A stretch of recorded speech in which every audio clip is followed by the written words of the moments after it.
you, but I said, I want you to have a Bible study with me every day. Well, the first day he came in, we talked about what it means to have a personal relationship with Jesus Christ. Not attend church, but a personal invitation to let Christ be exalted, become king in his life. And I watched Chris sobbing in tears. I said, Chris, if you've never done it before, make your calling and election sure. He said, I want Jesus. Oh, he struggled with why Jesus would ever take him. He didn't feel worthy. That was his big issue. I didn't feel worthy to be in this home. I didn't feel worthy to be loved by a God. And that is the lie from the pit of hell, because salvation is all about unworthy people. The word grace is unmerited, undeserved favor. The Bible says salvation is a gift of God. You do not earn it. You could not earn it. It's a gift. All you do with a gift is take it. I remember saying to Chris, there are two words in my personal life that changed everything. There were two words that changed everything in my life. 25 plus years ago, I walked down an aisle and said, I do.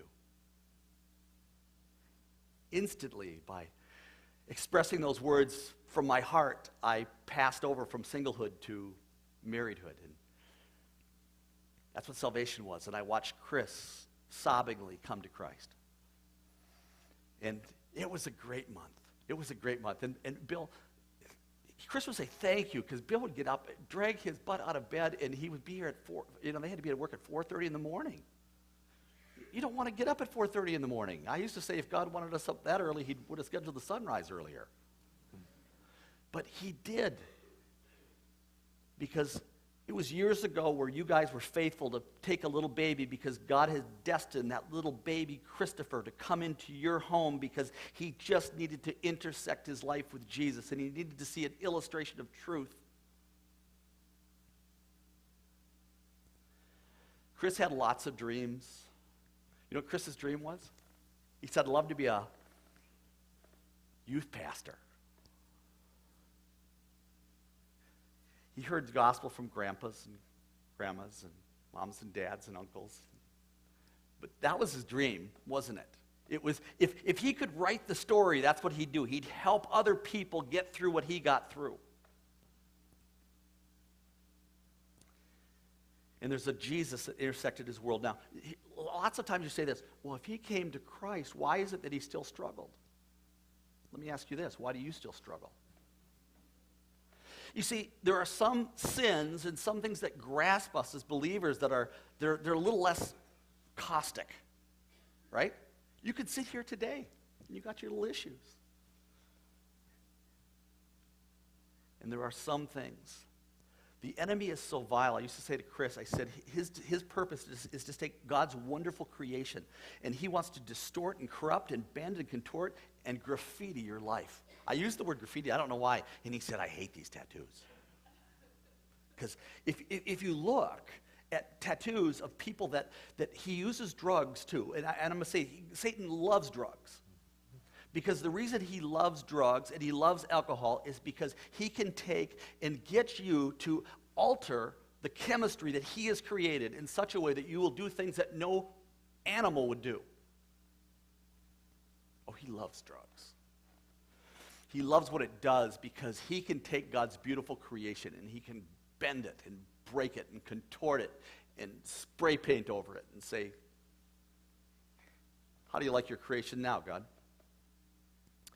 But I'm going to tell you, there's an all-seeing, all-knowing God that has followed that little boy into when he became a man and somehow led him down to a place where he said, I want to make sure that we make your calling and election sure, that you come to a faith knowledge in me, with me.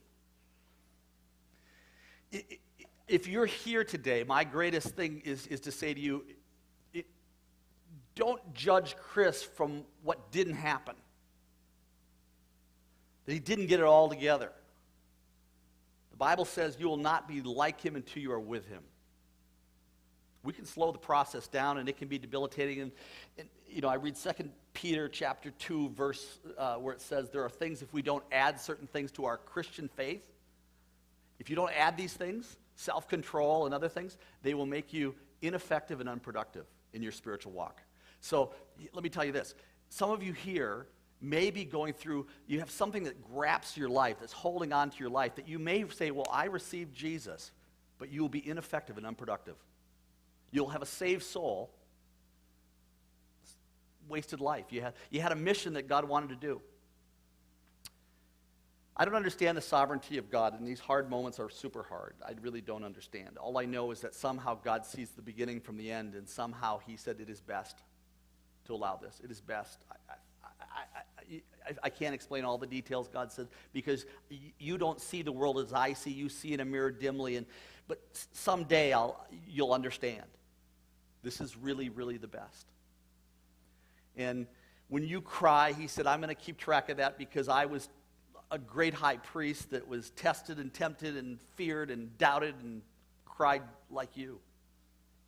I remember when Lazarus was dead.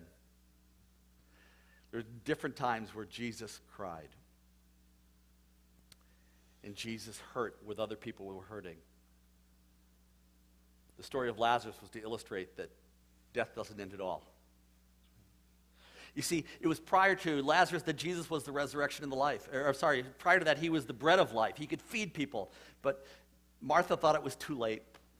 What a waste.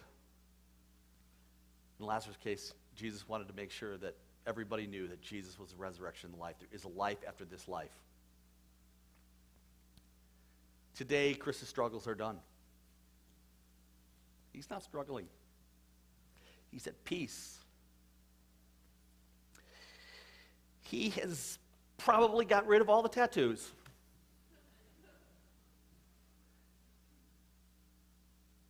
And he has that smile on his face because I remember when Chris would come to Summit some of those times and when he had those good days. You remember those good days? And he had this Bible and he had a highlighter. And I never saw a guy take and highlight a Bible like he would. I said, Chris, what verse are you trying to underline? You got the whole book, you know. And he was doing so good because he said, Jesus is becoming my drug.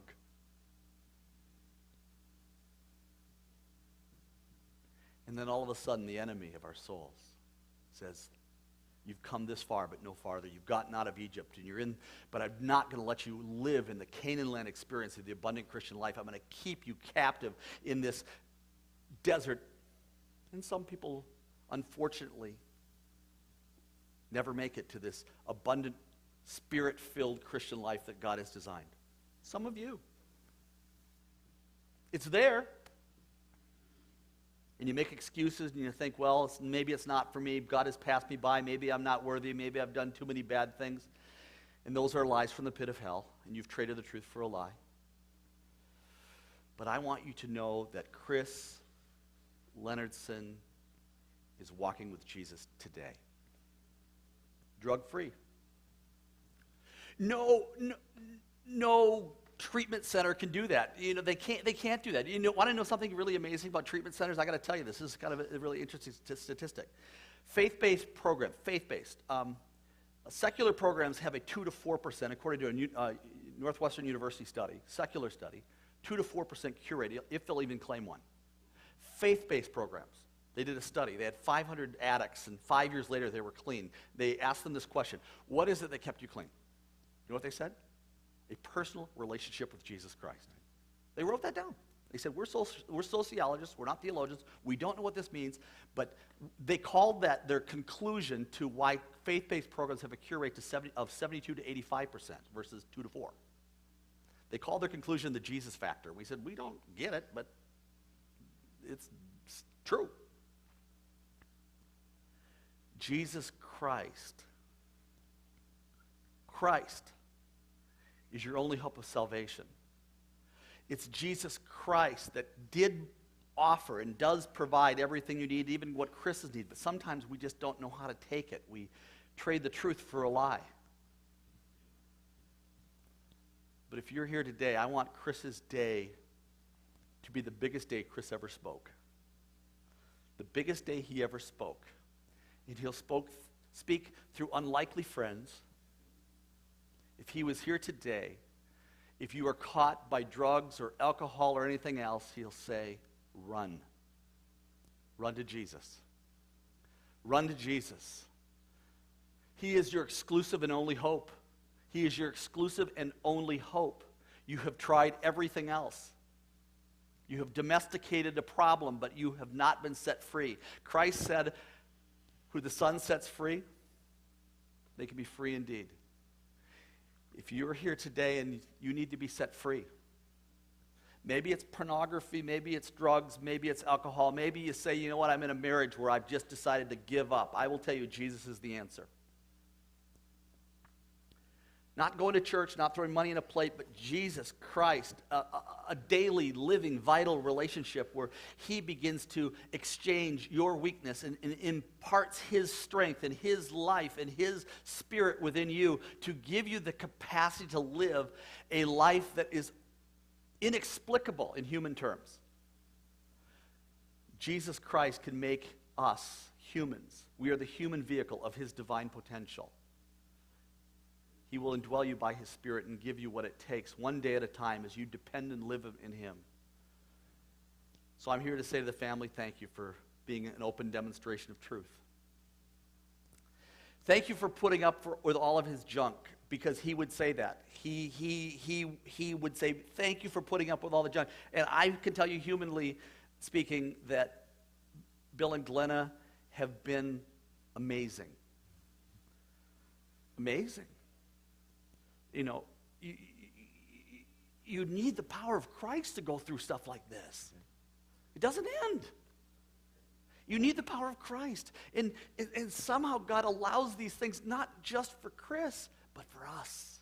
Because we learn in our weakness, in our hard things, how we must daily depend upon Christ. If life was clear sailing, Jesus never said it would be clear sailing. We wouldn't need Jesus. In this world you will have tribulation, but be of good cheer. Because Jesus said, I've overcome the world. And I'm bigger than drugs, and I'm bigger than alcohol, and I can meet every one of your needs according to my glorious riches. And I saved his soul, and he is with me. And this was just a blink, a moment in time based on eternity that he was here. So all these hard things was just a blink. But this life is not here to simply make us happy. This life is to make us holy, to make us like him. So I'm just grateful to see you here and your faces that represent a heart that looks out to a Chris Lenardson that thought that he didn't deserve your friendship. But thank you for being unwavering. Thank you for loving him. He's in a great spot. He's in a great spot. You know, I don't know if they play poker in heaven, but he'd be doing it. One day he called me from jail. He said, I figured out what I'm going to do with my life. I'm going to be a professional poker player. I thought, here we go. Right? But he had great optimism. And you know what? He loved his daughter. Oh, he loved his daughter. And I think it just crushed him because drugs robbed him of being a dad the way he wanted to be a dad. But when he had these little victories, he was so excited. When he actually got a job, it was like, wow. And he was a survivor. I remember he had no job, and I said, how are you going to survive? He would drive his bike up and down the alleys looking for junk and come away with $100. And he was doing good, and all of a sudden you'd get a phone call. He said, I'm at a tattoo parlor. I said, oh no, don't go there. He goes, I'm going to get a Jesus tattoo. I said, I don't care. Those guys aren't helpful usually. But Chris is my friend. And today, Chris is with Jesus.